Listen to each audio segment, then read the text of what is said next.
Gjatë muajit janar, territori i Bashkisë Malësia e Madhe u përfshi nga rreshje intensive shiu, të cilat shkaktuan përmbytje të shumta dhe dëm në infrastrukturë dhe tokat bujqësore. Pas normalizimit të situatës në një intervistë për On Televizion, nënkryetari i Bashkisë Malësia e Madhe Sytkin Drecaj bëri një analizë të situatës dhe informoi për masat e marra nga bashkia. Periudha e janarit, pra gjithë muajit janar ka patur probleme në gjithë territorin e Bashkisë Malësisë së Madhe për hir të vërtetës nga bregu liçinor dhe deri në zonat malore, të shtrezuam sipas problematikave me përmbytje. Jam i bindur që fal masave të marrë nga bashkia, fal masave të marrë nga gjitha strukturat e emergjencave civile në gjithë territorin, jo vetëm bashkisë, po dhe të rajonale dhe ato kombëtare,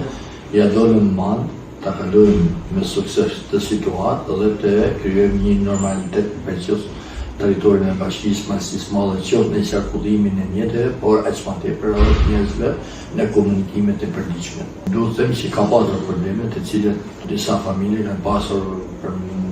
gjatë përmbajtjes të ujrave për shkak të shirave të mëdha, për ujë të rrojeve, dhe ne jemi në proces të evidentimit. Janë ngritur gjitha komisionet, qoftë komisioni i bashkisë, ashtu dhe komisionet e njësive administrative.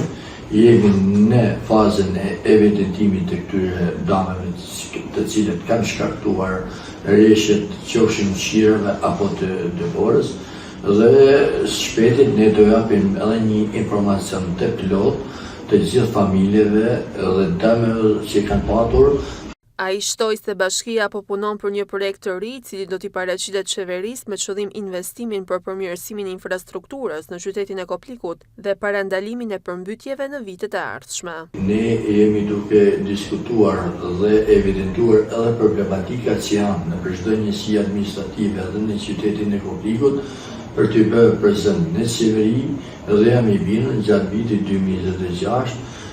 kryetari i bashkisë duke patur parasysh bashkëpunimin me strukturat rajonale dhe ato qeveritare, do bëhet mundur financimin e këtyre investimeve, jo vetëm të dëmeve që janë bërë nga rrjete të ndryshme, por edhe implementimin e shumë projekte të cilët si bashki ne kemi bërë. Jam i bindur që kryetari i bashkisë jo thjesht në cilësinë e drejtuesit të shtabit të emergjencave civile, por edhe si një person të cilët ka marrë mandatin për të qeverisur Bashkinë e Malësisë së Madhe, do bëhet mundur që gjithë dëmet materiale të cilët kanë qenë nëpër familje dhe dëmet të ndryshme që janë bërë në infrastrukturë do implementohen gjatë 2026 në mënyrë që jeta normale të vazhdojnë në gjithë territorin e Bashkisë Malësisë së Madhe.